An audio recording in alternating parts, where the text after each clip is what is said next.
the different stages of life, these were synchronized with the solar cycles which are for approximately 12.25 years. Every solar cycle, the cycle of your life should shift. If you just bring this awareness into your children, they will deal with it with much more wisdom.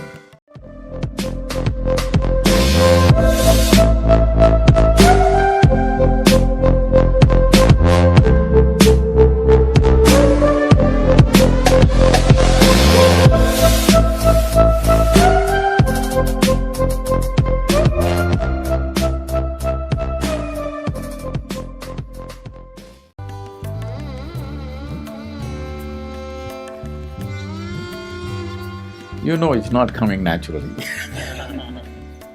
That's not an option. Till just one generation ago, a lot was taught to you about marriage, about children, everything. Now, our education system is only here to serve industry and business, not to serve human beings. Our education is not about producing great human beings. It's only about producing managers, supervisors, doctors, engineers. You're just a cog in the economic machine that's working. So, changing the larger education system tomorrow morning is out of question. But you could change it for yourself and your children, if you're willing. There was something called as Varnashrama Dharma, which is the different stages of life for which a human being had to be prepared for. 0 to 12 was considered bhalavastha. At this time, a child should do nothing. He must just eat, play, sleep. No ABC, no 1, 2, 3, no nothing. Because before the brain blossoms to it a certain size, feeding it with information or any kind of purpose to it, putting any kind of purpose in its domain, will destroy the possibility of it growing to full size. In India, everywhere maybe, the mango farmers have a certain process. You will see if you plant mango saplings, by second year actually, mango flower trees or plants will start flowering. Have you noticed? Second or third year, definitely full of flower. So the conscientious mango farmer will go and pluck out every flower in the month of January, February, so that they never become fruit. But if you are a quarterly balance sheet kind of person, you will count the flowers and say, okay, here I see 150 mangoes, 150 mangoes into 10 rupees,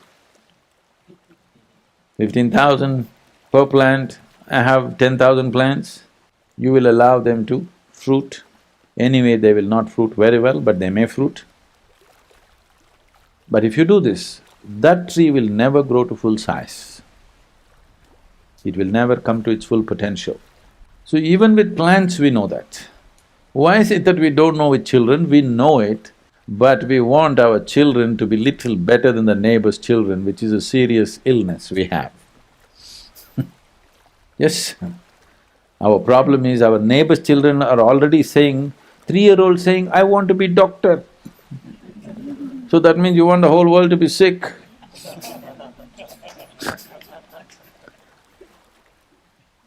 A 3-year-old child, if it says, I want to be doctor, everybody's, oh, my neighbor's child, he wants to be doctor. Hey, what do you want to become? I don't know. Yes, tougher. Hey, at least say something.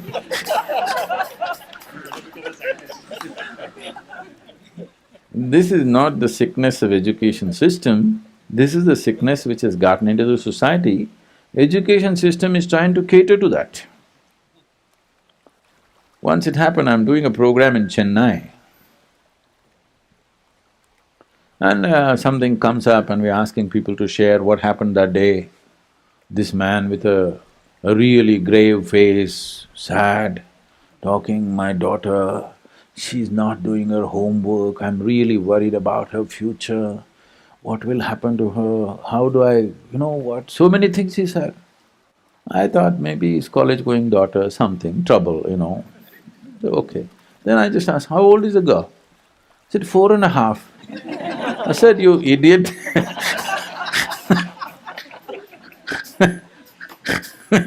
first thing, she shouldn't even be going to school and now you're worried she's not doing homework and you're worried about her future. What job will she get? Who will marry her?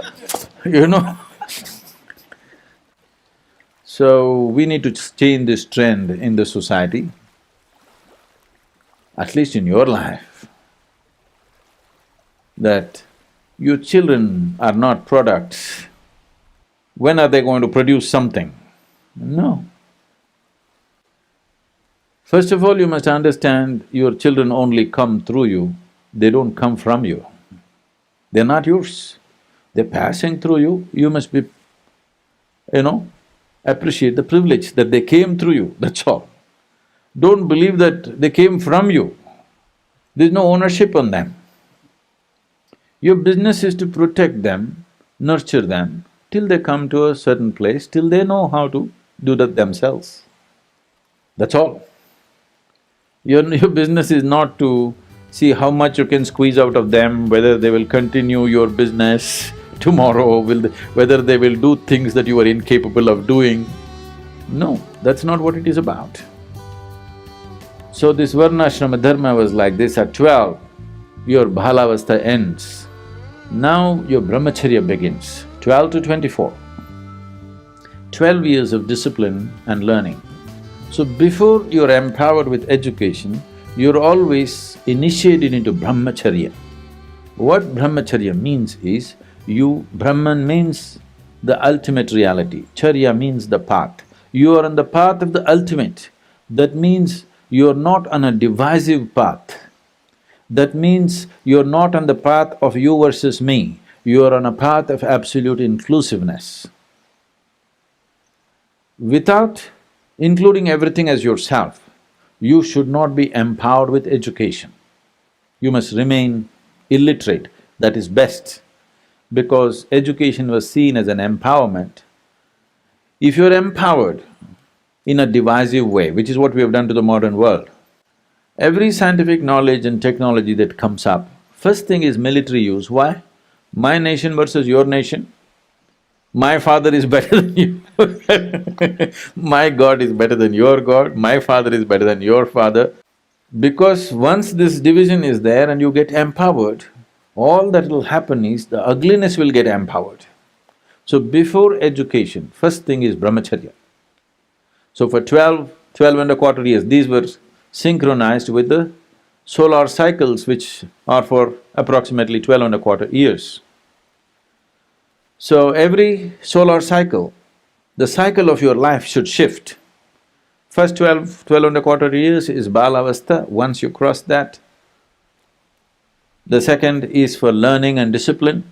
Once you cross that, at the age of 24, you decide whether you want to go into family kind of living or you want to become on the spiritual path.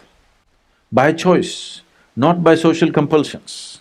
Each individual according to his own traits. Now if you're made in such a way, the opposites are drawing you. Are you… in an organized way you handle that. You get married and children, this, that will happen. For next 24 years, you're in Grihastha ashrama. Otherwise at 24 you choose to become a sannyasi, that is settled. There was a time when about 30% of Indian population chose to be sannyasis, 70% chose to be grihasthas, which was a good population control by itself. So at the age of 48, you undo the grihastha ashrama. That's gone, isn't it? Can you undo it?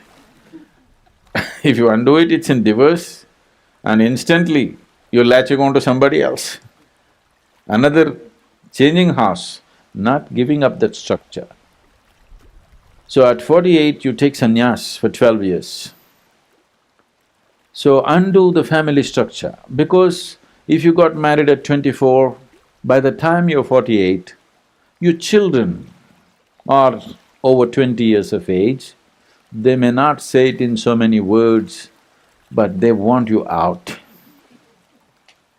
Either they want to go out or you must go out. These days you're choosing that they must go out, American way. But in India, the parents chose to go out. Once the children have crossed 20, 21 years of age, parents moved out. It's a sensible thing to do. So, husband and wife who lived together for 24 years, they separated themselves consciously, not because they have a fight, consciously separated themselves, and there were institutions where they could pursue their spiritual process for the next 12 years. At the age of 60, now after 12 years of spiritual sadhana, after having seen the experience of life, now they again came back. First time they got married because of physical and emotional longings. This time they once again get married for a completely different reason. At 60, there is a marriage. Today, that one thing still lot of people are keeping, you know. They're living together and again getting married. No, no, only if you go away for 12 years and again come back consciously. First time when you're married, you were not conscious. Certain compulsions made you marry. Now you're consciously getting into it. They came together and then they went into vanaprastha. Not to live with your children or grandchildren, see them, bless them and go into the forest and live. This was the arrangement of life, which is a very wise way to do things. Well, you can't do it exactly like that today, but you must be conscious. At different stages in life, different things must be important. When you're 60, if the same things which were important to you at 18 are important, that means you're just not getting anywhere with your life, isn't it? Things must change. And you must make your children, that's how it is. If you just bring this awareness into your children, right now what they are going through is just a phase, it's not everything. They will conduct it properly. But because at that moment, when their intelligence is hijacked by their hormones, they think that is it. If you just tell them, it's fine, I have also been through this, you're also going through this, it's fine, it's a phase, then these are the different phases of life. Very young, if they're conscious of it, they will deal with it with much more wisdom than the way they're dealing with it today. People will not be compulsive as they are.